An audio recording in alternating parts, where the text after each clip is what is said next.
ಓಹೋ ಇಂದನ್ baby Netflix ಅಲ್ಲಿ ಕನ್ನಡದಲ್ಲೂ ಕೂಡ ಸ್ಟ್ರೀಮಿಂಗ್ ಆಗ್ತಿರೋಂತ ಈ ರೊಮ್ಯಾಂಟಿಕ್ ಡ್ರಾಮಾನ ನೋಡಿದ್ಮೇಲೆ ನನ್ನ ಒಪಿನಿಯನ್ ಹೇಳೋದಾದ್ರೆ ಇಷ್ಟ ಆಗ್ಲಿಲ್ಲ ಅಂತ ಹೇಳ್ತೀನಿ.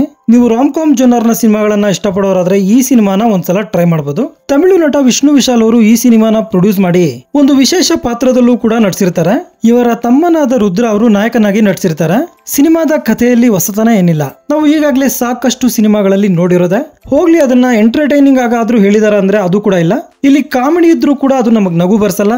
ಇನ್ನು ಮೂವಿಯ ಪ್ಲಾಟ್ ವಿಷಯಕ್ಕೆ ಬರೋದಾದ್ರೆ ಇಲ್ಲಿನ ಕಥಾನಾಯಕ ಅಶ್ವಿನ್ ಡೈರೆಕ್ಟರ್ ಆಗ್ಬೇಕು ಅನ್ನೋ ಆಸೆಯಿಂದ ನಟ ವಿಷ್ಣು ವಿಶಾಲ್ ಅವರ ಹತ್ರ ಹೋಗಿ ಕೆಲವು ಥ್ರಿಲ್ಲರ್ ಸಿನಿಮಾಗಳ ಕಥೆಗಳನ್ನ ಹೇಳ್ತಾರೆ.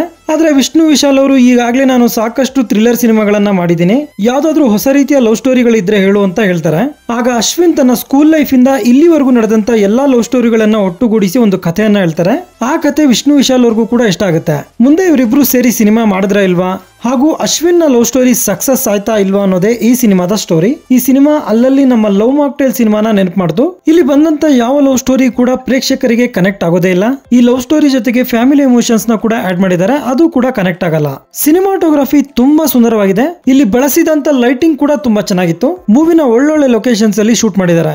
ಸಾಂಗ್ಸ್ ಹಾಗೂ ಬಿಜಿಎಂ ಪರವಾಗಿಲ್ಲ. Production values also very good. Technically ಈ ಸಿನಿಮಾ ಎಷ್ಟೇ ಚೆನ್ನಾಗಿದ್ರು ಕೂಡ ಸಿನಿಮಾದ ಕಥೆಯಲ್ಲೇ ದಮ್ಮಿಲ್ದೇ ಇರೋದ್ರಿಂದ ಈ ಯಾವ ಅಂಶಗಳು ಕೂಡ ಸಿನಿಮಾನ ಸೇವ್ ಮಾಡಕ್ ಆಗ್ಲಿಲ್ಲ. ಇದೊಂದು ಕಮಿಂಗ್ ಆಫ್ ಏಜ್ ಮೂವಿ ಆಗಿರೋದ್ರಿಂದ ಸಿನಿಮಾದಲ್ಲಿ ಕೆಲವು ಲಿಪ್ಲಾಕ್ಸ್ ಕೂಡ ಇದಾವೆ.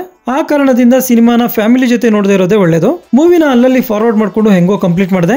ಓವರ್ ಆಲ್ ಇದೊಂದು ಬಿಲೋ ಅವರೇಜ್ ಮೂವಿ. ನೀವು ಲವ್ ಸ್ಟೋರಿಗಳನ್ನ ಇಷ್ಟಪಡೋರಾದ್ರೆ ಈ ಸಿನಿಮಾ ನಿಮ್ಗೆ ಇಷ್ಟ ಆದ್ರೂ ಆಗ್ಬೋದು. ಮೂವಿ ನೆಟ್ಫ್ಲಿಕ್ಸ್ ಅಲ್ಲಿ ಕನ್ನಡದಲ್ಲೂ ಕೂಡ ಸ್ಟ್ರೀಮಿಂಗ್ ಆಗ್ತಿದೆ. ಕನ್ನಡ ಡಬ್ಬಿಂಗ್ ಕೂಡ ತುಂಬಾ ಚೆನ್ನಾಗಿದೆ. ಇದಾಗಿರುತ್ತೆ ಓಹೋ ಎಂದನ್ ಬೇಬಿ ಸಿನಿಮಾದ ಬಗೆಗಿನ ನನ್ನ ಒಂದು ಒಪಿನಿಯನ್. ಈ ವಿಡಿಯೋ ನಿಮ್ಗೆ ಇಷ್ಟ ಆಗಿದ್ರೆ ಒಂದು ಲೈಕ್ ಕೊಟ್ಟು ನನ್ನ ಚಾನೆಲ್ ನ ಸಬ್ಸ್ಕ್ರೈಬ್ ಮಾಡ್ಕೊಳ್ಳಿ. Thank you.